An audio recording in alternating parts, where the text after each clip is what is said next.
Hey y'all, I'm April. And I'm Caroline. And this is your Bloody Happy Hour. Caroline, are you ready for this? This is your newest guilty pleasure. It's the bloodiest part of your week. Did we say something about it also being happy hour? Show did. Because we about to be sipping on some murder. Bloody Happy Hour.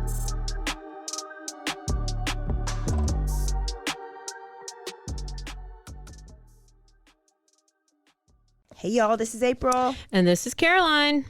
And this is your episode 3 of Casey Anthony. What remains? What remains? Where do we end off? So at the end of episode 2, we were basically at the point to where she's going to start really pointing the fingers at her daddy. She's getting all the heat off of her. And she didn't come out right and say it, but she basically did, insinuating that her dad, she didn't call her dad a murderer, but she said everything all around it. Mm-hmm. So episode 3, where does that kind of start off? They start off in Orlando, which obviously that's where they are. And they have a verdict. Okay. They have their decision. This is when they start talking about the public the public is like, everybody's just like so involved at this point, and they have announced that they have a verdict, they have a decision. And then they go and they do this weird rear view mirror stuff, like this episode a lot, but I think it's just like a way to like reflect back on the past or something, but I thought it was kind of funny.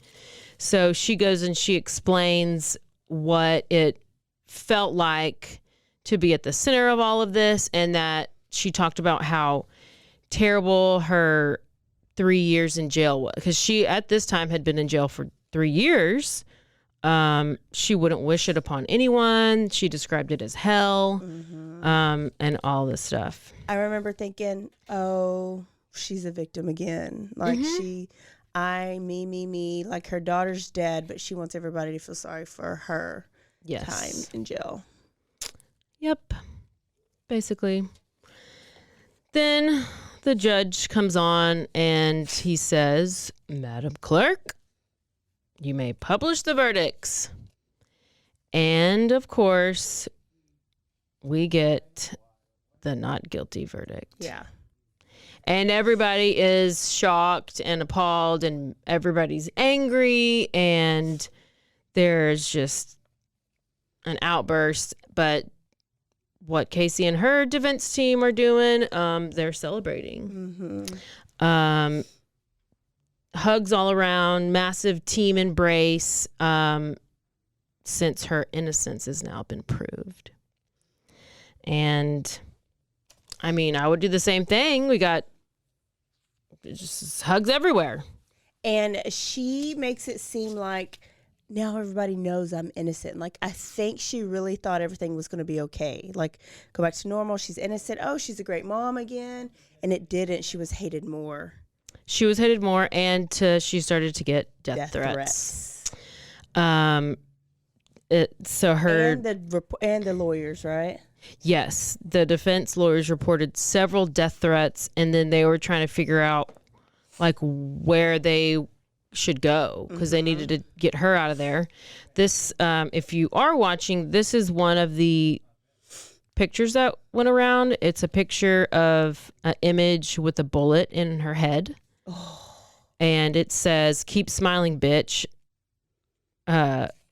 With the forehead that big, the headshot will be easier. Wow. Oh my gosh. Oh gosh. So one of those lawyers had to go to France. The female lawyer, like, she was like, "Let me get my shit out of here and go to France," because it got real crazy for her. And then it kind of goes a little bit more. Yeah, they had to like leave. Yeah, they all had to. Yeah, you're right. They all had to go and leave because there was nowhere. They couldn't stay there. She couldn't stay there. And then it comes out that she's going to start living with this guy. Pat. Yeah, Pat McKenna. And, the media's over here burying Casey Anthony. And so this is when the defense team steps up and kind of helped her out on where to live. So Pat McKenna took her in as part of his family. I think the rule was like no pictures. But she lived with him for free, and she said that it was let me go back. It was the closest thing that she had to a real father. Yeah, I have that down too. It says Casey has become part of the family and groups of friends, and she became like a daughter to him. And they make sure to point out, because they want to help us feel sorry for Casey, that she didn't have anybody. Her friends turned against her. They said her family turned against her, but she turned against her family. Yeah. And everybody that was in her life before went and sold or shared every detail of every minute that they shared together. Every intimate moment, embarrassing or uncomfortable moment. Yeah. And so then they talk about how hard it was for them to kind of build a relationship with her, because she just was taught not to trust. She was hard to break down. Yeah. And then she went to intense therapy, and now she's cured, I guess. She's cured. She's pretty much cured. This is a clip of a guy who said this was a roommate to the one guy that she dated. Yeah. Says that there is absolutely nothing that Casey could ever say to anybody that is going to make me believe that she wasn't in some way responsible or involved with Kaylee's death. And he was pretty adamant about his opinion, and then it starts changing towards the end of the episode. They ask her if she ever gave Kaylee any Xanax, which of course she denies. So I still don't know. I still wonder where Zandy the nanny came from. If he said that, the guy that I forgot his name, the guy that you just showed, he said in one of these episodes that we refer to, he put it together, that when she said, when it came out that she was saying Zanny was the nanny, he put it together that because to him Zanny is Xanax. Yeah. And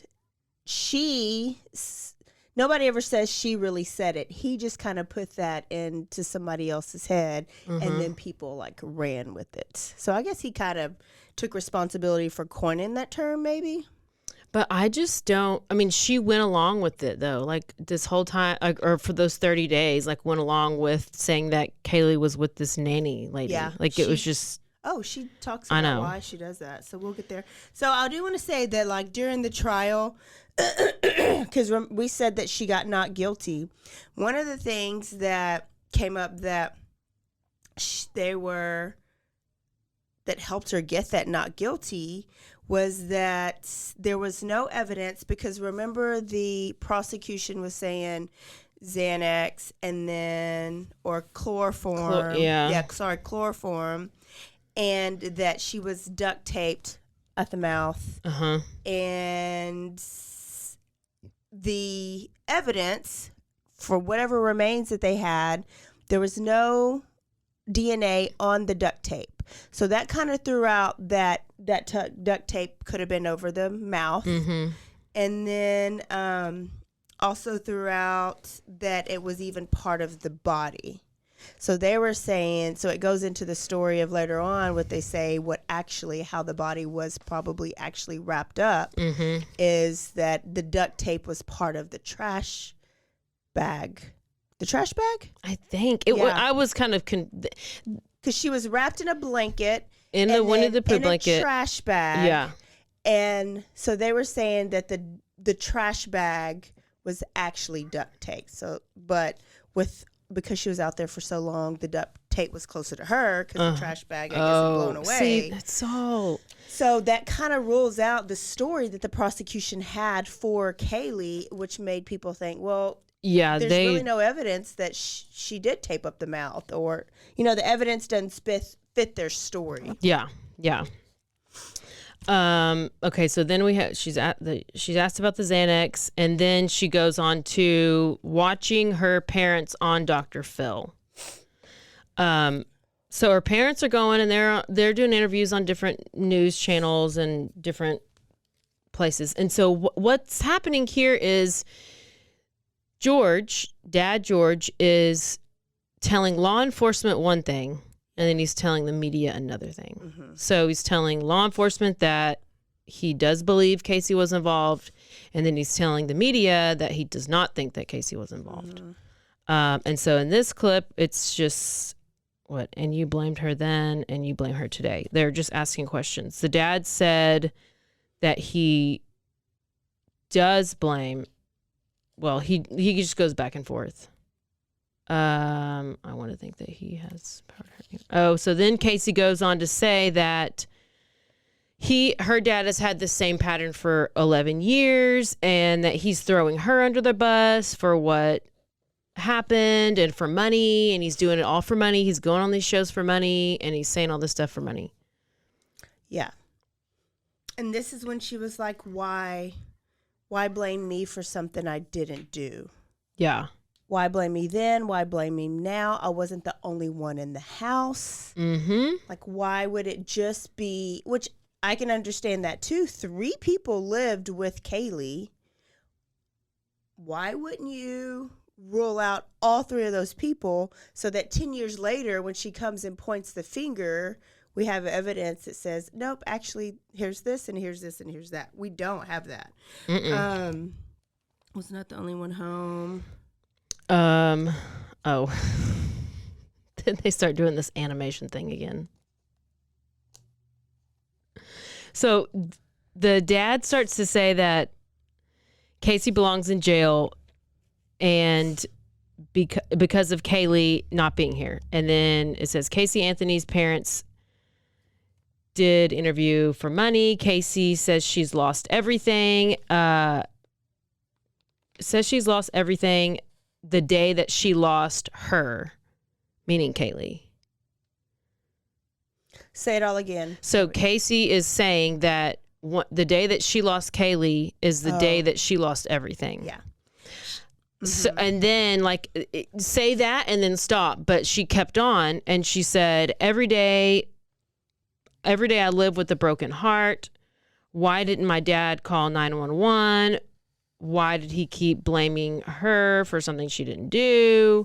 Blah, blah, blah. We had this animation where she's looked like all these memories are in these boxes, and she's never looked through all these boxes because she's just protected herself, and now she's about to dive deep into these boxes and have this big, have to face her past and stuff.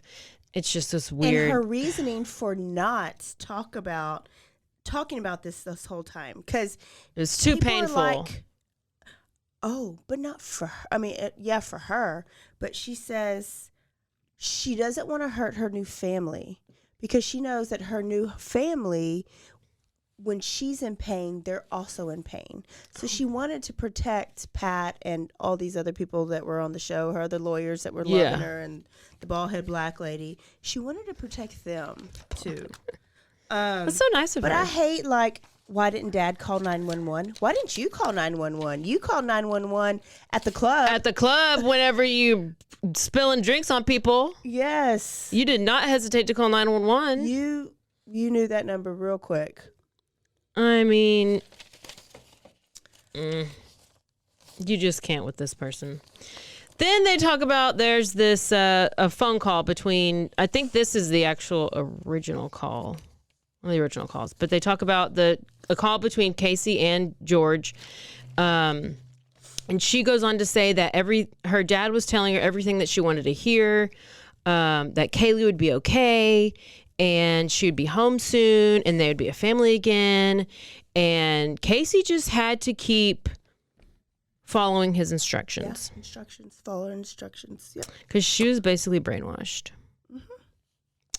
And when we get to the trial, or when we're going there, then they go back, talk about the trial, and talk about how George was the main prosecution witness. Like, he got on the stand multiple times. Multiple times. He also testified before the grand jury. I didn't really know all of those things. Yeah, and I didn't either. And this, to me, is, and I think would raise a red flag for most parents. Not every parent, but his daughter was facing the death. Like, she was going to get the needle. Yeah. And the daddy is on the stand multiple times talking all the shit about him. Like, he is helping them put the needle in her arm.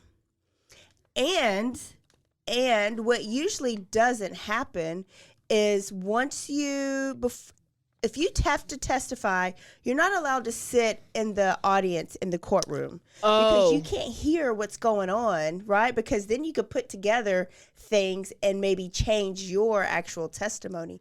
Well, because he was a relative of the victim or survivor of the victim, he was allowed. So he was there all during the trial. Then he got to get up and get on the stand, and who's to say he wasn't like adding or changing his testimony to fit the story. Ultimately, his daughter didn't die, right, or didn't get put in the death penalty. But I thought of Dahmer's dad, right? He did 10 times more Kaylee ever did, right? He did 10 times more Kaylee ever did. More than Casey ever did. Dahmer's dad? Dahmer did. Dahmer did 10 times more of what Casey ever did, right? Yeah. But dad was still in his corner. Right. Bundy's mom got on the stand. Testified. And tried to help him live. Yeah. Because he could help people, right? Yeah.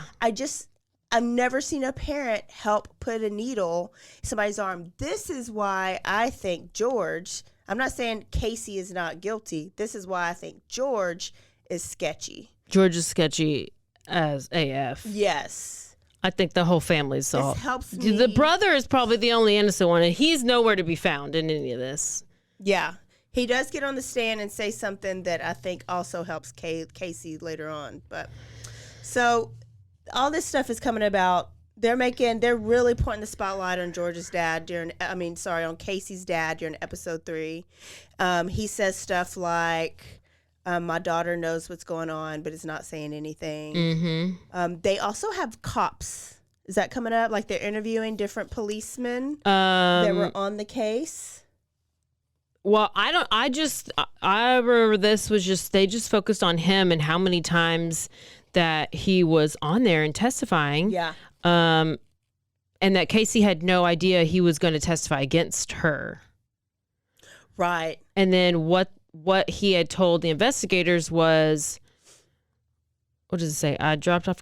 I was approached by her father. I don't know who's saying this. I was approached by her father, George, who stressed his concern that his daughter is holding back information. I guess this is the stuff that he's talking about, to the investigators, saying that she's a liar, don't believe anything she says, all this stuff. So they asked one of the investigators. And then the very next minute, he's going on TV saying, I don't believe my daughter could hurt anyone. Yes. Yeah. They have a cop on there saying, one of the cops that was on the cases. Yeah. They were asking, like, did you ever think George was a suspect? And they said, no, he seemed like a good dad, a good grandpa, a stand-up, honest guy. We had no reason to think he was a suspect. George is the one that told the police that Casey was the last one with Kaylee. So because George said Casey was the last one with Kaylee, that they narrowed their investigation on Casey only. which I think that's where it should be. And they also said nothing led them to believe that George was guilty of anything because he had an honesty about him. And so that's why he was not really a suspect. But I'm not worried about that. He was also never eliminated because he was never investigated. Mm-hmm. That's probably my biggest argument about this case, because she would have no leg to stand on if they would have pulled. She's going to say it in a minute. Cell phone records. Yes, coming up. Yeah,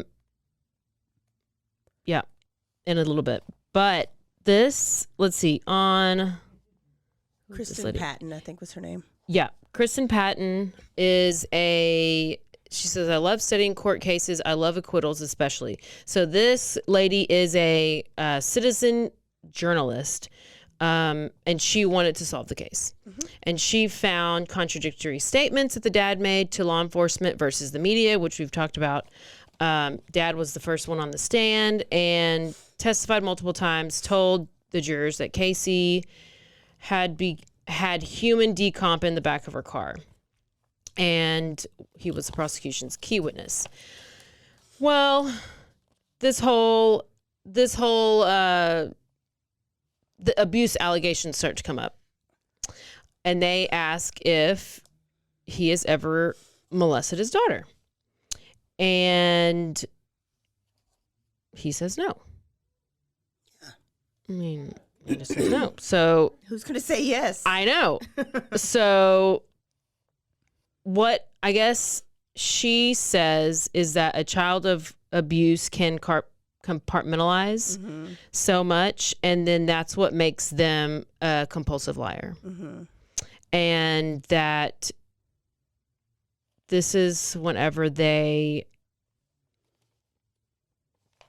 what do they talk about? I guess then this is whenever they bring up the affair with this Crystal Holloway chick. And when was this affair? During the he met her during all of this, right? It was at a I think wasn't there search parties? She was part of like a search party or something. And so they just met like at the search party, at the table at the search party. I guess they were getting something to drink. That's how they met, and then they ended up doing the dirty. See, they didn't say that in the episode. Do you hear that? She says how she met. All I heard was it was an accident that snowballed out of control. That means you had sex? Poltergeist. On episode from Road 2, Media, two haunted homes talking about haunted places. Every episode, we dive deep into the darkest places and give you a bit of history.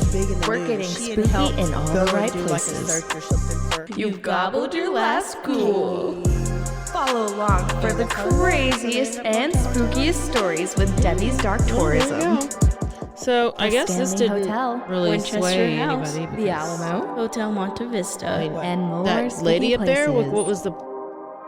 Find us at _poltergals. She helped them get Katie off. Poltergals. Because she said that It's us, the Poltergals. The dad Wherever you says consume the it was podcast, you can find us there. From a horrible accident, right? That makes the dad look sketchier. So if the more sketchy the dad looks, the less innocent, or it gives more reasonable doubts that Kaylee did it. So the whole Casey, shit. It's okay. That the whole prosecution here, story is that she did it, she's the murderer, she acted alone, she's a horrible mom, but all these other things are saying, wait. Yeah, so we're going to go through one episode they're not presenting any evidence towards that. They're presenting hearsay. And she had a horrible lawyer. I mean, prosecution had a horrible lawyer. Quote to go out on. Right? Wingo! The prosecution was horrible. Yeah. Well, join us for the King of the Hill. And there was everything else that they're hearing gave them a reason to have a reasonable doubt, and I think side piece helped, like, yeah, that makes sense. Yes, that's a good way to explain it. And then the whole thing with the decomp in the car, she said that she was like, oh, I had some trash in the car and I forgot about it and I left it. Yeah. And it just smelled like trash. It was Yeah. a horrible smell. And the dad was like, it smells like decomposition. And then they're like, And didn't. but somewhere Welcome to else he One said Star it Rewind, smelled like old pizza. a new podcast. So he would about go those one place dreaded and says, one-star "Oh, it just smelled like reviews old that pizza." every Then business to the owner police, he hates would to say it receive, smelled like but yet every decomp. customer loves to And read. During this podcast, then we'll she's peel like, back well, that one-star review he's a former to policeman. better understand Casey said how it this. happened, He's a former when it policeman. happened, and what If the it business smelled owner like is doing decomposition, after receiving you that know one-star review. the protocol This more podcast than will be anybody about would. love, Why didn't you Why didn't follow you? Yeah. any on of that One-Star protocol? Rewind. Yep. We will So meet with real and business stuff owners. like that came up. Will tell their stories and but how they do rely on reviews This Kristen for their Patton's business. also like Follow us finding on it and Facebook, putting it all out Instagram, there on her Yeah. blog. or And then download the us at jury, somebody from the jury roguemedianetwork.com. came out and they said Please that subscribe, George had a but selective only rate and memory review and he for had not like a one-star review. specific each things he time would for a new remember. review and a new story. Like I think they asked him about what do you remember what Kaylee was wearing the day that she died? And he described it like to a T, including the color of her shorts, the color of her socks, and her sandals. And they're like, well, what was your wife wearing that day? And he was like, I don't know. Yeah. So they thought that was interesting. Then we have, this is where we get to the phone call records. They basically show that, what do they show, I guess, what did the dad say, that she was at work all day, and then the phone records show that she was not at work all day, and then they go, but they didn't look at his phone records to see where he was all day, because they didn't even pull his records. And then they eventually go and pull these searches on the computer, and on the computer, on somebody's computer, the term foolproof suffocation was searched for.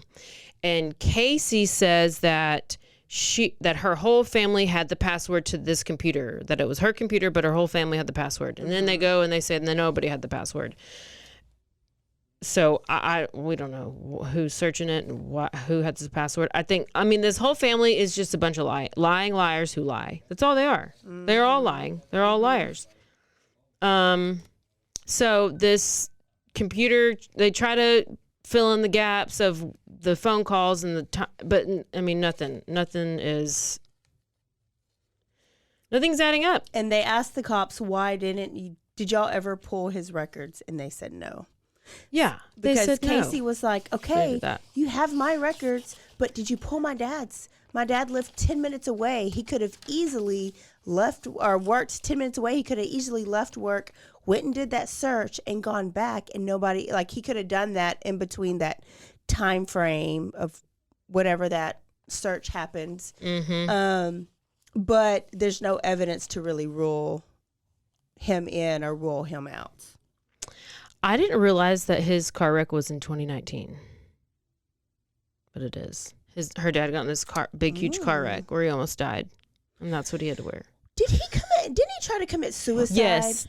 They didn't even bring that up. Out. They didn't even bring it up. That we knew that What from was it though? I know your episode. He had brought gone to a hotel and he was saying he was so depressed, and so I think maybe took pills and tried to kill himself. Wrote a letter and everything, but just said that because it was just like he couldn't deal with like not having Kaylee or whatever. But why did they not bring that up here? I don't know. Because I think that also can show like, oh, I'm so upset about what I did. Yeah, I don't know why they would have left that out. Yeah, that's surprising. So in 2019, January, Dad gets in a car wreck, and then he goes on this, Dr. Oz show, and basically says that he wants Casey to forgive him. And then they're like, well, what do you want to be forgiven for? And she's like, yeah, what do you want to be forgiven for? And he was like, I just want her to forgive me. Whatever she thinks I need to. Yeah. Whatever she would tell me. Like, he didn't say. He was just like, whatever she thinks or says. It was very cryptic. Yeah. I want to apologize and I want to be forgiven.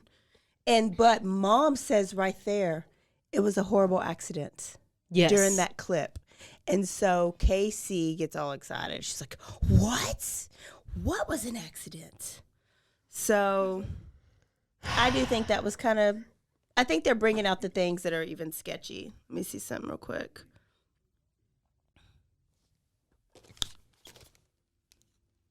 Because now is the juicy. Also on this episode, right before we get to this, the guy, the friend, the guy that they were interviewing, the one that kind of coined Zanny the nanny, is now starting to change his mind about the whole situation. Oh, yeah. But once he found out that the dad did the... all the testifying. The grand jury stuff. Grand jury and all this stuff. And he's like, oh, I had no idea. That changes everything.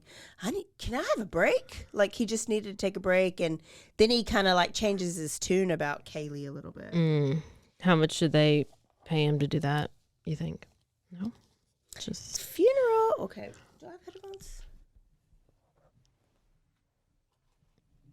So... Then we get to this lovely little part where Casey apparently has never seen the funeral. I thought that was crazy. Like, I know you couldn't go because you were in jail. Yeah. But and she was like, it was supposed to be an intimate. She did not want it to be this big public spectacle. And then they have this like huge, they have like the biggest funeral I've ever seen. Like they're like scream singing and all, like everything. They are doing it's like Black Church. It is. I was like, are they at Joel Osteen's or T.D. Jakes'? Yeah, I think they were. It was humongous. I think they had all of the evangelicals there. They might have even been with Gwen Shamblin. Gwen Shamblin was there. Gwen was there, and I saw her hair in the back. It was televised. It was televised. Yeah. I guess. Yeah, it was. And that's why how it's like easily recorded. Okay, this part we're about to play for you, I do not know how this has not gone viral. This is how but I think the logic behind this is when it's a big case like this, and if like certain news stations or certain entities like that church probably comped, like they probably said, if you allow us to have it in this church, we can have this, we can do this, and it'll be all free. Yeah. So instead of them having to come out of their pocket to maybe bury Kaylee, probably agreed to do it this way. Plus, they're already kind of liking the publicity behind this. Like, it's horrible publicity. No, yeah. Remember, they're on the boat and they're doing all that. And, you know, okay, I guess I'll make my comment after we listen to it. Yeah. Quiet funeral. I stand here today, proud to be the grandfather of Kaylee Marie Anthony, who not only meant the world to me, but meant the world to my family, and so many of you that never got a chance to actually hug her, smell her hair, smell the sweet sweat when she came in from outside.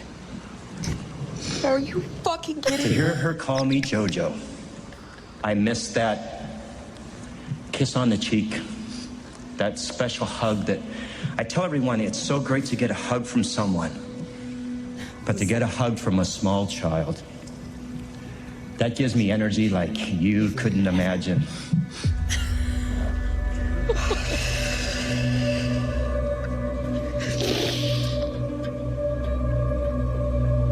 Keep it going. Keep it going. That's not normal. She right. Nothing about that is fucking normal.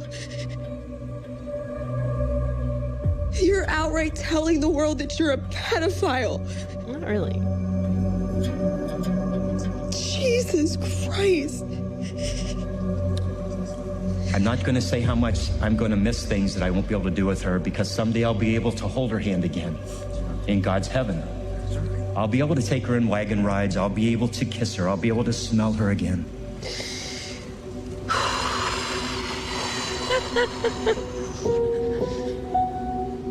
What are you thinking?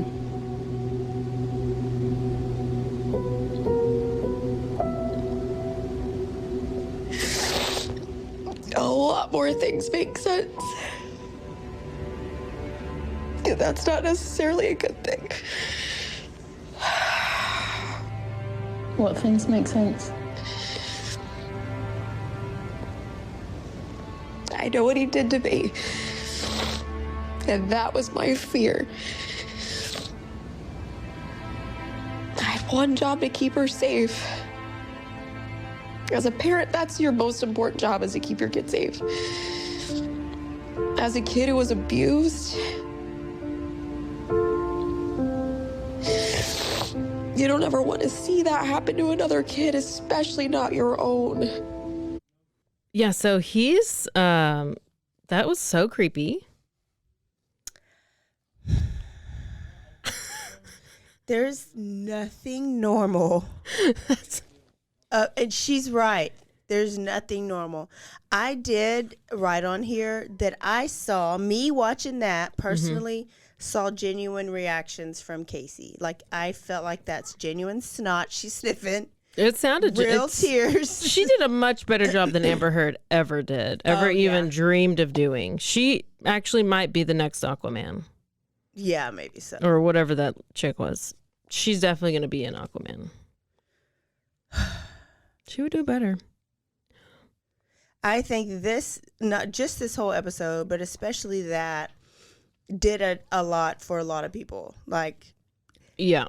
I think it did a lot for even mainly people who have never heard of the case, or like younger millennial people. Wait, Gen Z? I don't know. Whoever's younger than me, who maybe never heard of who Casey Anthony was, and then this was their first like experience of her.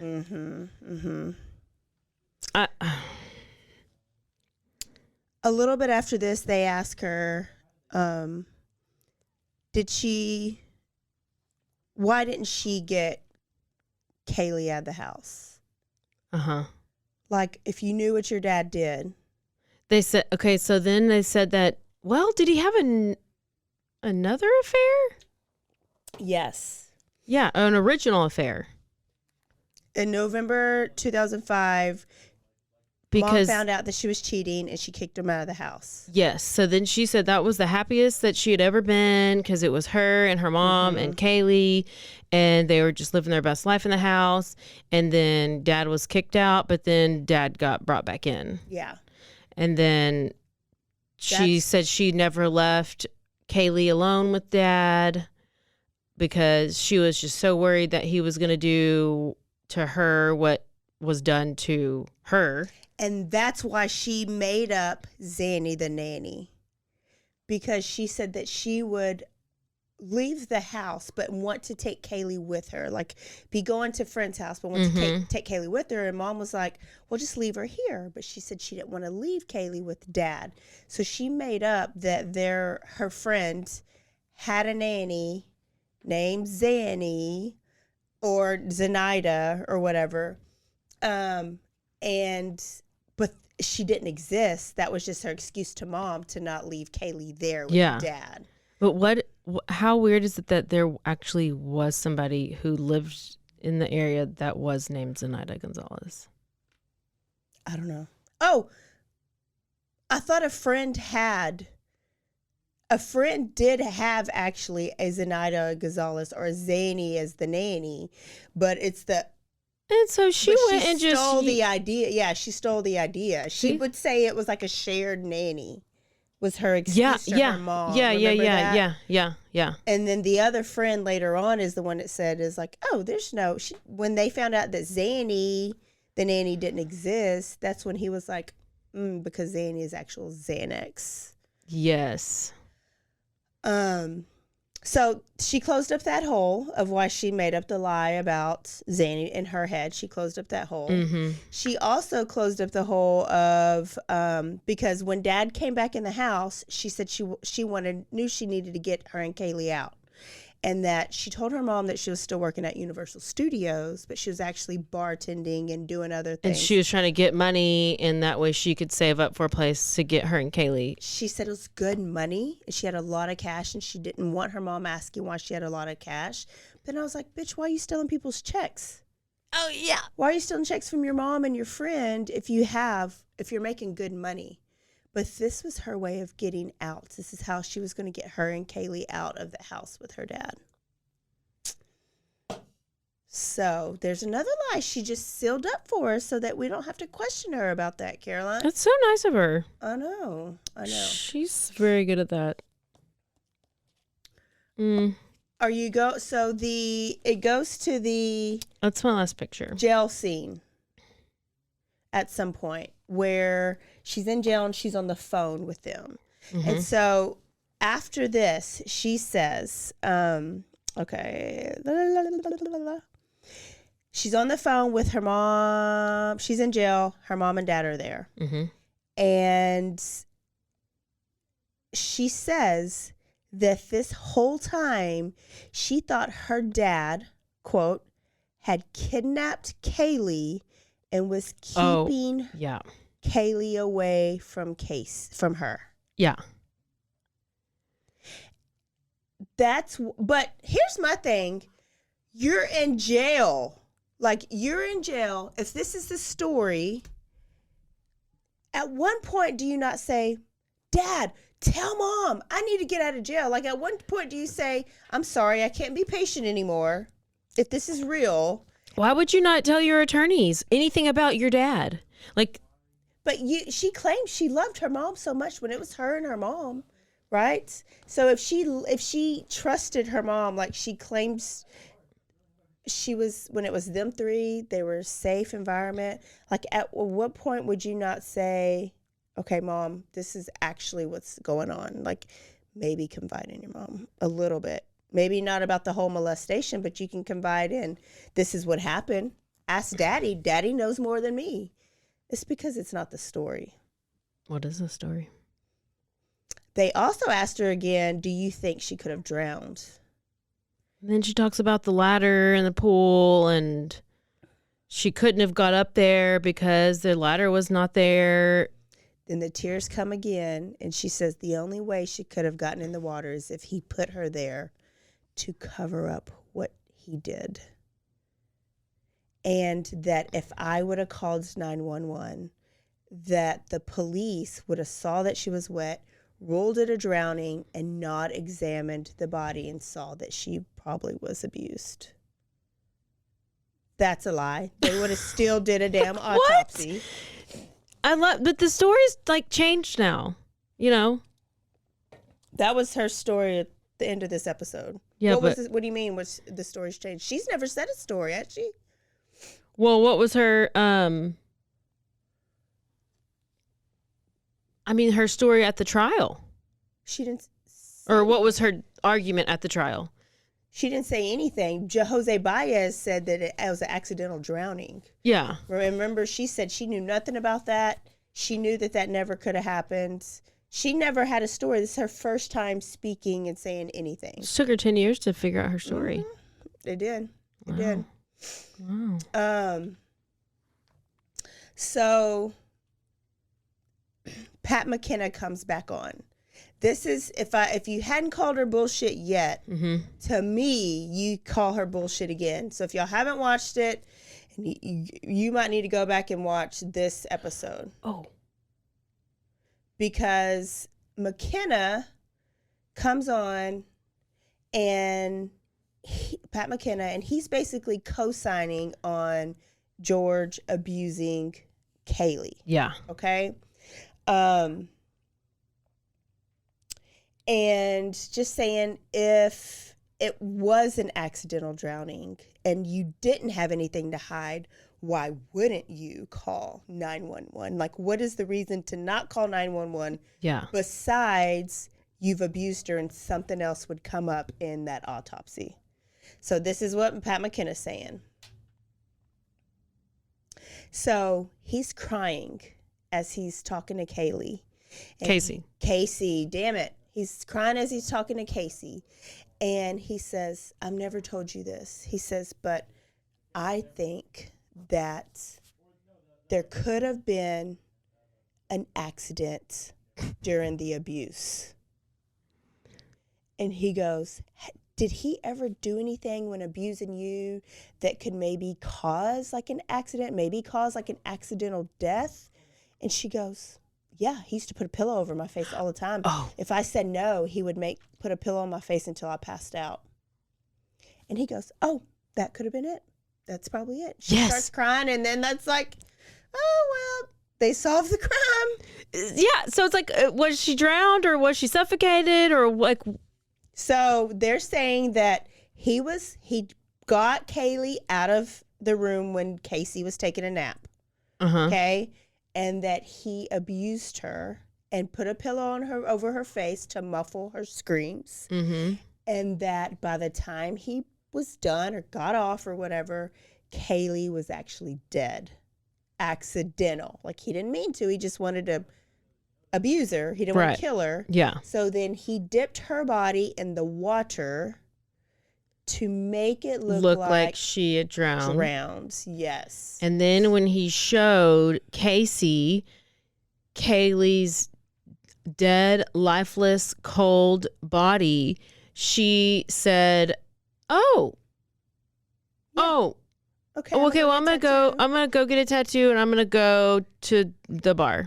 And now Dad said, accusing him of being a kidnapper, because remember she said, so now he's the kidnappist. So her story has changed within the episodes. Within the episode, yes, like it just goes everywhere. And then she goes back, and she's just like, every day gets harder. I wish that I could wake up and Kaylee's right next to me. She's right next to me. She doesn't say Kaylee. No, she barely says Kaylee. The sweet little kid. It's just so hard for me. Me. I. I was such a victim. I wasn't there to fight for my kid. Bitch, you don't even know who the daddy is because you had Rapegate and you've been molested by every single person you've ever met. Everybody. And then it just ends with her going back to the house. I wish Caroline would have went to the house when she was in Orlando a couple years ago. And she's crying again. And she says that she has begged her mom for the ashes, Kaylee's ashes. Oh, yeah. Because she wants to scatter the ashes around all the places that Kaylee never got a chance to go. I never even got a chance to go either as a kid. Oh. So then it had to go back to her. It's all about you, actually. Let's go back to that. And she deserves that more than just being placed on a box.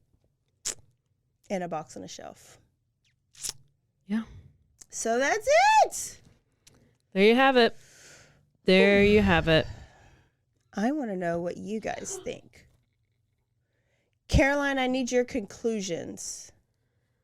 I think that the whole family is messed up and they all lie a lot. And Casey had definitely something to do with her death. But I don't know about if the dad did. I know he was a weirdo and kind of like real creepy, but I don't know if he had anything to do with her death. Yeah. I don't think Kay. I feel like I still feel like she gave Kay, because they don't even talk about what was going on for those 31 days. They just say she didn't call police for 31 days. She didn't call it, but they just didn't go into it how it should have been gone into. She was gone. Well, the mom said in that initial phone because call the she was mom gone. was like, yeah, because she was actually not even at the house. She was like living with her boyfriend at the time, or like staying at his place this whole time. So that's why the parents are like, "Where's Kaylee? Where's Kaylee? We don't like what you took her." So why is she saying, "Oh, Kaylee's fine"? Kaylee's like she's saying that she covered up this. That she was pretending that Kaylee was fine because her dad was telling her to pretend that it was fine because he was taking care of it all. Like, it's so crazy how much stuff they leave out in order to paint the picture. That's why I was like, I'm missing so many. There's so much missing from it. But if you want to have your narrative, then you got to do what you got to do, I guess. Yeah. I don't think anybody's a cold-blooded murderer. I think that whatever happened, I do, and his name is Brian Koffenberger. I think that it was an accident, and it was but I think it was an accident on Casey's behalf. Mm-hmm. However that might have been. This has taken so much of my life. Like I'm just trying not to like sift through it. Right. Like trying to predict something that's going on. I'm just going to ask Jesus when I get to heaven. Like I'm going to ask it. I'm like, counting ton of other things. But I don't know that anybody's a cold-blooded murderer. I do, though, think Dad probably was an abuser. And I think that Casey used that to her advantage. But just because you're an abuser doesn't mean you're a killer. So I think it's two separate things. The last thing that did come up at the end of this, brother did testify at trial. And this is also what helped get Kaylee off, is because brother got on the stand and said, our whole life, every animal that we've ever buried was buried in a trash bag with duct tape. Was wrapped in a blanket and put in a trash bag and duct taped together and buried in the ground. So that is exactly how Kaylee was doing. But that doesn't mean that Dad did it. I know. That just means y'all learned how to do it because y'all went through that. Yeah. So Casey still could have done it. But it still created reasonable doubt. And those jury rooms, man, it's hard to get everybody to convince to unanimously agree. Guys, tell us what you think. Yep. Tell us what you think, because that's all we're talking about, this stupid person. Yeah. Done. Tired of her. Done. Over it. You're welcome. We hope you enjoy all three of these. And let us know. Do you think she is guilty, innocent? George, guilty, innocent? What do you think? And we will see y'all for the next episode. Don't forget to stay aware, stay alive, and always be DTF. Bye, y'all. Goodbye.